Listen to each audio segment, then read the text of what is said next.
Good evening. This is Blue Moon Goddess. I'm a psychic intuitive reader for those who don't know me. And I just want to share some insight.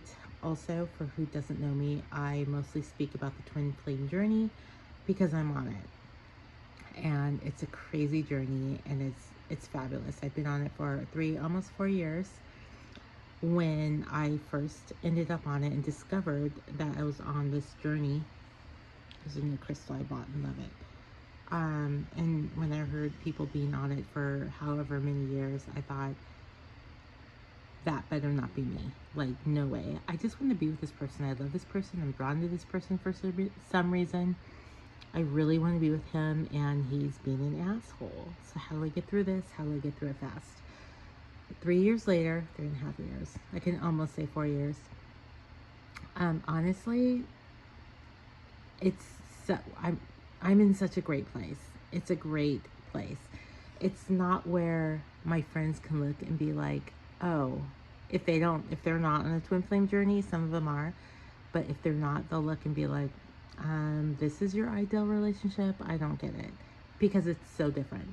And the way you grow inside and who you become becomes so different, and you have such a different view on love and your understanding of our divinity, that you have to understand that people outside of this journey don't get it. They won't get it. They're not meant to get it. That doesn't mean that they're not spiritual, because this is just one of the many ways that someone can have a spiritual journey and an awakening, or to achieve whatever their path is. This is one of the ways.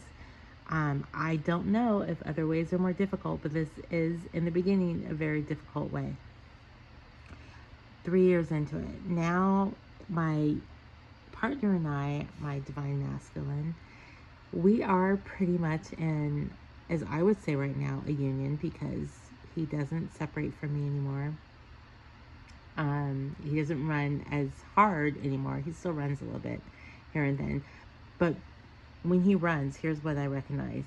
One, you'll be able to feel the energy with each other so much that you could leave his house. Okay, I'm gonna go with me. I could leave his house. We could spend a beautiful evening, day, whatever. And on my way home, if I feel that he's pulling away, I'll just feel it. I don't need to know anything. You will feel that from the very beginning, but you won't know what it is. Now just trust that. You feel it. The first initial reaction is to call or text and be like, hey, to try and start a conversation. And that's because you're feeling it. You feel the pull, and you won't even understand, because you'll be like, we just have the greatest time, but all of a sudden I feel some distance. And that's real. I'm just gonna tell you, that's real. So if you call or text at that time when you're feeling that, you're gonna be in chaser energy, whether you know it or not. You might just be thinking like, oh, I just feel weird. I wanna connect, because that's what I used to feel, was like, I feel weird. I want to connect. I want to know we're still connected. So I'd leave his house being in bliss, and then all of a sudden I would feel that pull. Like, what's going on?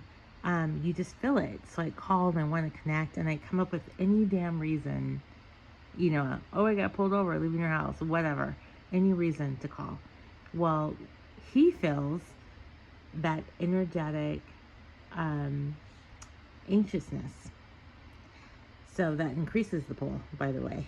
They don't consciously know why they're pulling, but it's not like it's out of the blue. They have this habit of, this is how they treat relationships. And I think that's a divine thing. We're supposed to be together. So every other relationship before our meeting is karmic, is just basically for lessons.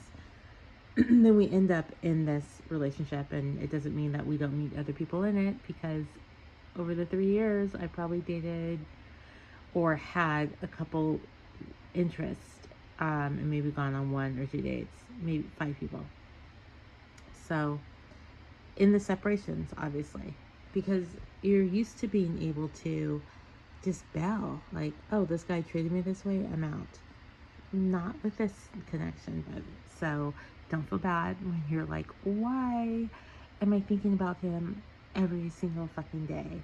Even when he just said the rudest thing to me. And my guy, he did. He said some rude stuff to me.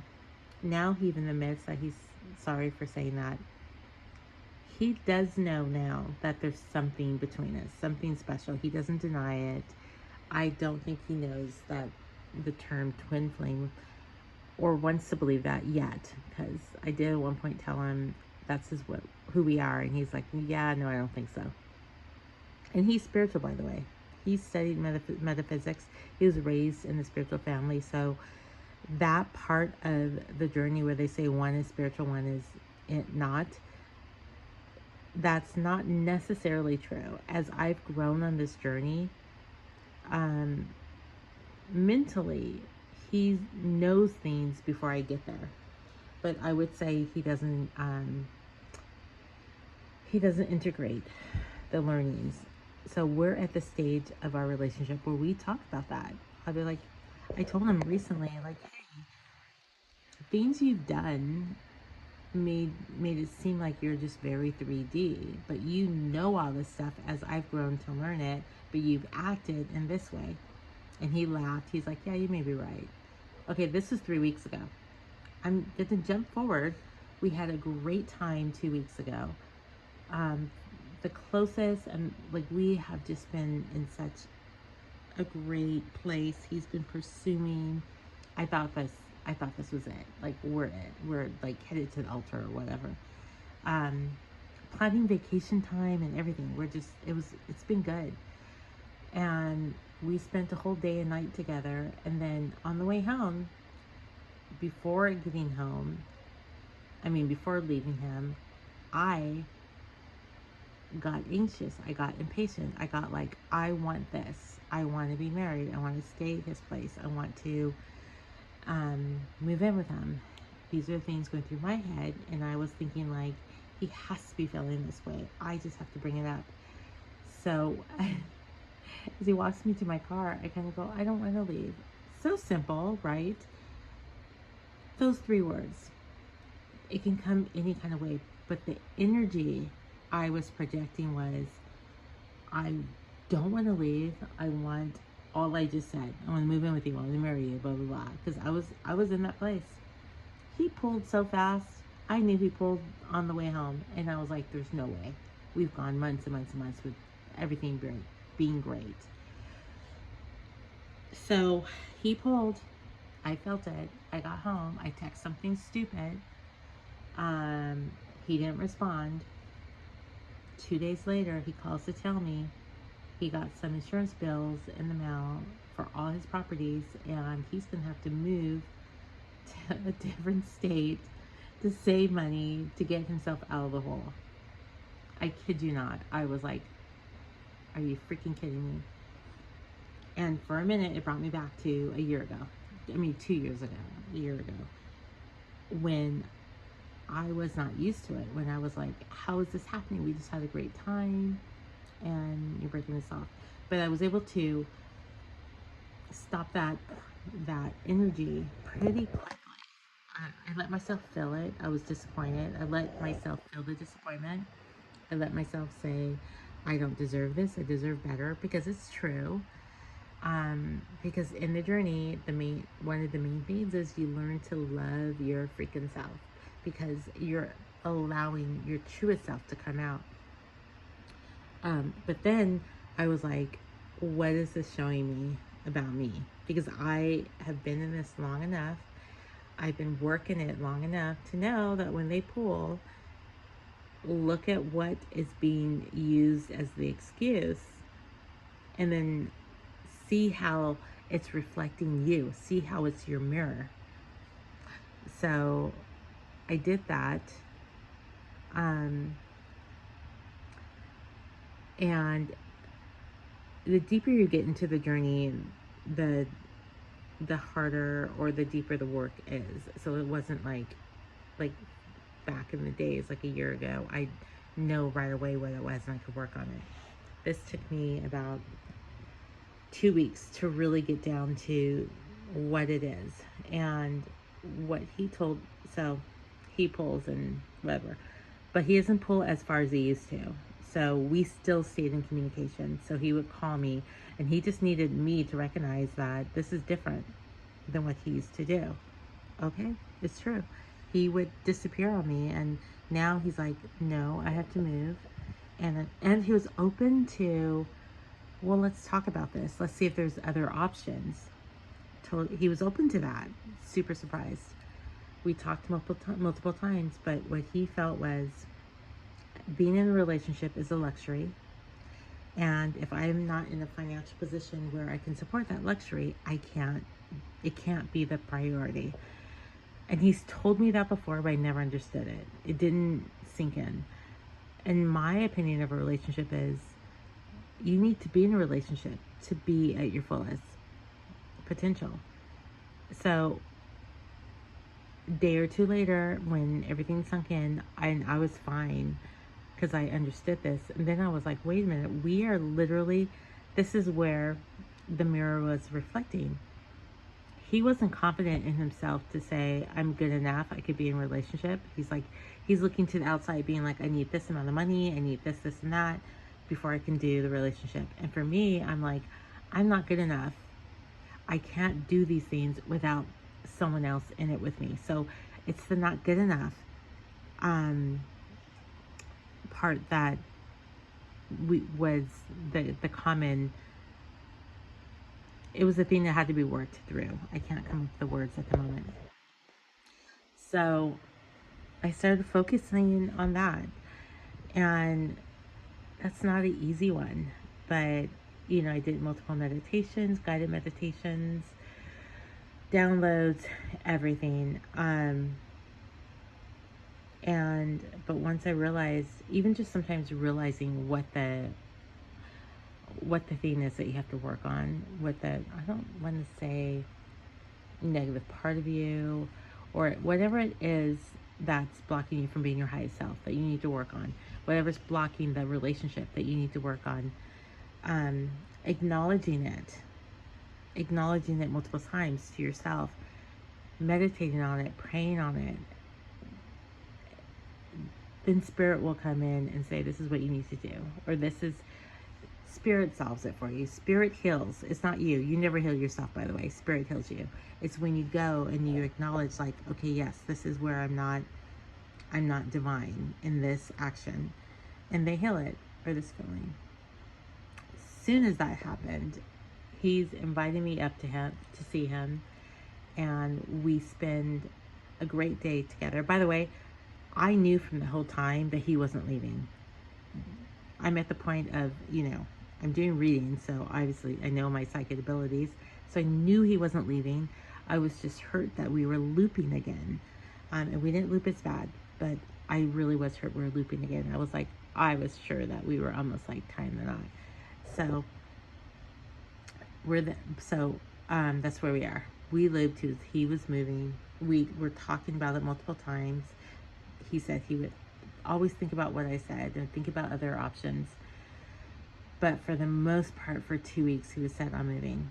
And then as we've been talking the last couple days, and I've been in complete acceptance, okay, maybe he moves. But I know God said that we were going to end up together. So as sucky as it is that if we have to separate and he has to move for a minute, it's not going to be forever. And I'm going to learn something about myself through it. And that's what you start loving, is all the learning about yourself that you get to do. So I got to an okay, like most of the time okay. But while I was okay, I was like, but I would still really, really miss him. Man, when we get together, he lives in the mountains. I drive up there. He puts a bonfire out. He has my wine. We sit under the stars. These are our summer nights. So I was like, summer's coming, and he says he's moving in a couple weeks. I'm really going to miss our nights. And I texted him that. I was like, I'm really going to miss our nights. And he was like, me too. And so the next day, today, he invited me up, like, let's spend the day together. And we did. In today's conversations, it was all about, oh, I'm going to do this. In a month, I'm going to do this, to his house. I love his fucking house. And I'm going to do this. And I was like, I thought you were moving to another state in 2 weeks. I didn't say that, but that ran through my mind. And I was like, I knew he wasn't going, and the work I've done has kicked in. So I don't need to bring it up, because if I were to say, hey, I thought you were moving, he'd probably go back into that mindset. But yeah, we had a good day together. He didn't bring up moving at all. In fact, he brought up all the things he's going to be doing to upgrade his home. And, you know, we made other plans. So that's the crazy thing about this journey, is you really learn a lot about yourself. While sitting there, he said something, and I didn't think about it at the time, but when I got home today, I was like, what he said irritates me. And it's something about him that I've known about. But I thought, how is that reflecting me? Because you know what? He's my twin flame. He's my reflection. And I discovered it. I mean, we both have a huge resistance to don't tell me what to do, don't have an expectation of me. And that comes from, we both have very, very strict fathers, and we had to work on how to not be in conflict with our fathers growing up. And it created, for both of us, don't tell me what to do, don't have expectations of me. It's this free bird thing. And what I'm thinking is, we didn't have to separate at this point, because as soon as he said it, and it bugged me a little bit, I pushed it aside. But I came home, I thought about it, and when thinking about it, I was like, oh, how is that me? How is he reflecting me? And I saw by example of how I treated someone just yesterday that I have that same energy from that. So I was like, okay, I'm going to work on that. And I think, I can't tell you for sure, but I think that's how you stay in union, is acknowledging what this is about, working on it, appreciating it. Thank you, Spirit, for showing me this. Because also, what I've realized over the last, since we've been together, that if we do split up, and I've noticed how much I've changed, I can make the choice to go to a high level soulmate. And I know that I'll be such a better person in that relationship than I would have been 4 years ago. So overall, relationships are just better because of how much I've grown. And this is why the journey is about ourselves. So this is the longest video I've ever done. Let me real quick look at the cards, tell you what the cards are saying. This is all divine feminine. And so I didn't even know what I was going to talk about, by the way, when I got on this. And now that it's ended, and I end it with, like, I love how I've changed. These are what the cards are talking about right here. It's just like powerful women intuition, basically. The ocean cards are goddess cards, and it's about love, and it's about self-love. And then my what are these called? Spacing. The muse cards, which I love also, are direct signals of our spiritual gifts coming in and using them. So you see the magician card, for where it looks like she has all this color and power coming to her head or from her head or whatever. That's like, to me, the crown chakra, which is what opens up a lot once our kundalini rises, right? Our crown chakra, and then we have all our intuitions and our gifts and stuff like quadruple. And then in the chariot is like the chariot, and then here, this card about ocean harmonic balance. So the chariot is like the sacral chakra. I think that is just shooting out the power.